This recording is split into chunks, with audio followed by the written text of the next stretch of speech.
È un cammino intenso e ricco di aspettative per i 140 giovani delle diocesi di Chiavari, La Spezia e Genova. Questa mattina è ripreso con l'allegria, l'entusiasmo, il sudore di questa calda estate.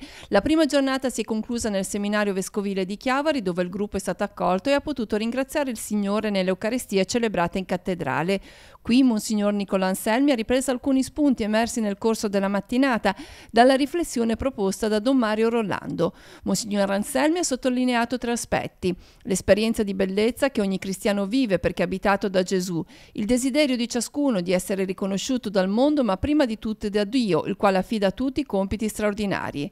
Infine l'appartenenza a Dio che non si dimentica mai di noi. A volte siamo preoccupati, ansiosi su quello che sarà della nostra vita, su quello che dobbiamo fare noi. Ma prima che facciamo qualcosa noi, fa qualcosa Lui nella nostra vita. E allora ci facciamo proprio l'augurio di lasciare che Lui lavori, che Lui presente dentro di noi trasfiguri la nostra esistenza e la faccia diventare bella e santa come la sua.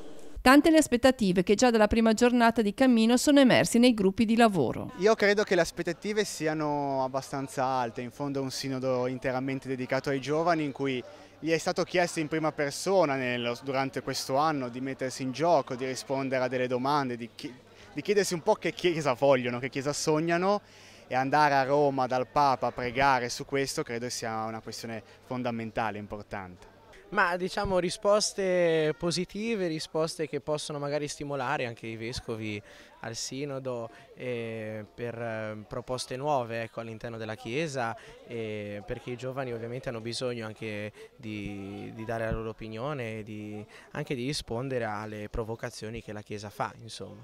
Seguire e coinvolgere un giovane oggi, che cosa servirebbe secondo te? Ma secondo me la Chiesa fa già tanto, però diciamo che dobbiamo metterci noi in prima persona, noi giovani, e loro cercare un po' di svecchiare un po' il metodo. Poi nel senso, tutto viene da sé, cioè, Gesù aiuta secondo me.